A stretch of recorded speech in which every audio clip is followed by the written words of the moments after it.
Halo, Assalamualaikum warahmatullahi wabarakatuh. Pertemuan hari ini Ibu akan membahas materi mengenai teks deskripsi berkaitan dengan pembahasan soal ulangan yang sudah kalian kerjakan pada minggu lalu.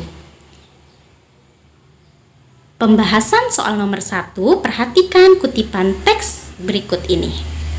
Berdasarkan ciri umumnya, teks tersebut termasuk jenis teks. Jawabannya adalah deskripsi ya. Alasannya karena teks tersebut menjelaskan objek, dalam hal ini Sungai Serayu, secara jelas dan terperinci. Jika dilihat kutipan teksnya, Sungai Serayu dijelaskan mulai dari lebarnya, bahkan suasana dari Sungai Serayu itu tersendiri ya, dijelaskan secara jelas dan terperinci. Lalu pembahasan soal nomor 2, perhatikan kutipan teks cerita deskripsi berikut ini. Objeknya itu apa? Jelas ya, mengenai harimau.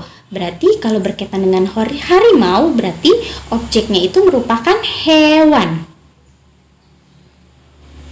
Pembahasan soal nomor 3, perhatikan kutipan teks berikut ini. Cerapan indera yang muncul pada kutipan teks di atas atau tersebut adalah indera penglihatan.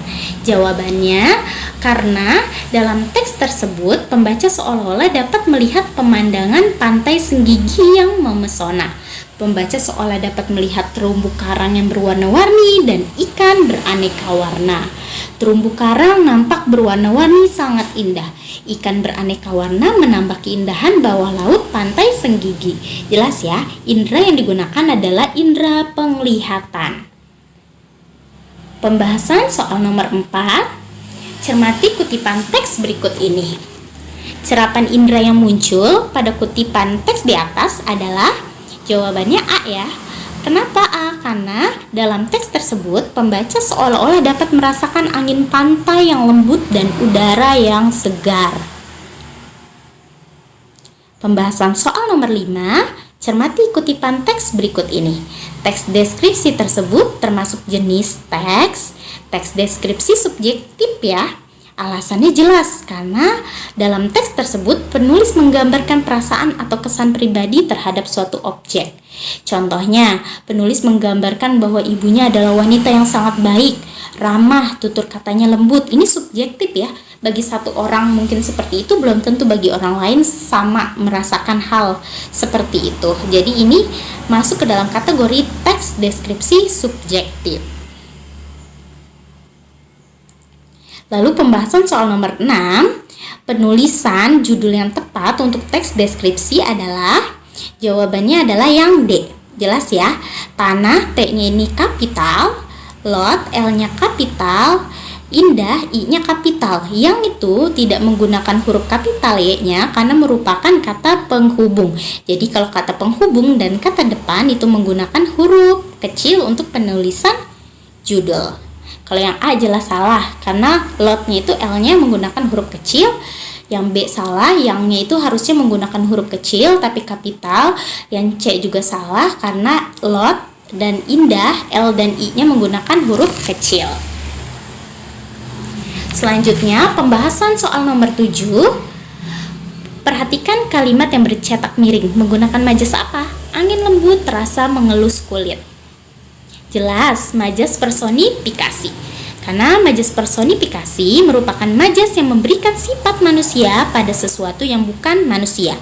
Angin bukan manusia, tetapi memiliki sifat seperti manusia, yaitu bisa mengelus. Lalu pembahasan soal nomor 8, perhatikan kalimat yang bercetak miring, termasuk majas apa? Keindahan pantai ini membuat pengunjung tak rela mengedipkan mata sedetik pun. Jelas ya, majas hiperbola. Alasannya majas hiperbola itu merupakan majas ungkapan yang berlebihan dan tak masuk akal. Coba bayangkan, pengunjung tak rela mengedipkan mata sedetik pun, sanggup tidak? Atau masuk akal tidak kalau seseorang tidak mengedipkan mata sama sekali saking melihat keindahan pantai? Itu sesuatu yang berlebihan ya, yang tidak masuk akal. Pembahasan soal nomor 9, penulisan kalimat yang tidak tepat.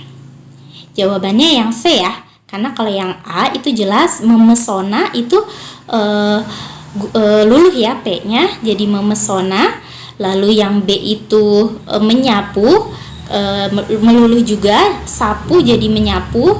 Fonem KPSP luluh ya, sebelumnya Ibu sudah jelaskan. Yang D ini juga luluh menjadi menyisihkan, tapi yang C ini harusnya luluh. Fonem P atau huruf P kan KPSP itu kan kalau jika diberikan imbuhan itu luluh ya.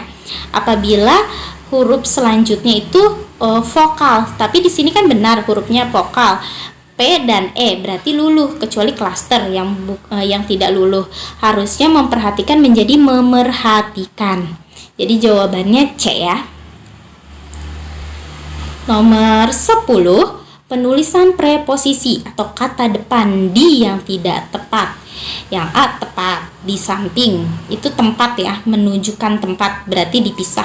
Di kamar menunjukkan tempat dipisah, di Jakarta menunjukkan tempat dipisah. Tapi yang C ini salah karena di atas itu digabung, sedangkan di atas itu kan menunjukkan tempat, harusnya dipisah. Nomor 11, berikut ini penggunaan huruf kapital yang tepat ya, yang tepat.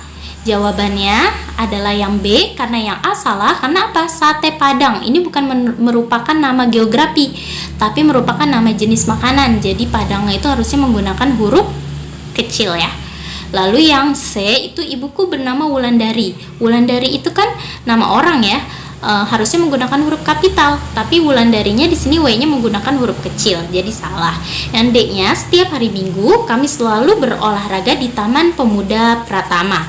Pertama yang harus kalian ketahui, penulisan hari, bulan itu harus menggunakan huruf kapital di awal hurufnya. Di sini penulisan hari Minggu M-nya kecil, itu salah. Lalu penulisan tempat, Taman Pemuda Pratama, T-nya kecil, P-nya kecil. Ya, Pemuda Pratamanya juga P-nya kecil, itu salah. Jadi yang tepat yang B ya. Ibuku membeli buah-buahan di pasar Minggu, P-nya besar atau kapital, Minggu M-nya juga kapital. Baiklah, terima kasih sudah mengikuti kelas online hari ini. Semoga kalian paham berkaitan dengan soal ulangan pada bab 1, yaitu materi teks deskripsi. Wassalamualaikum warahmatullahi wabarakatuh.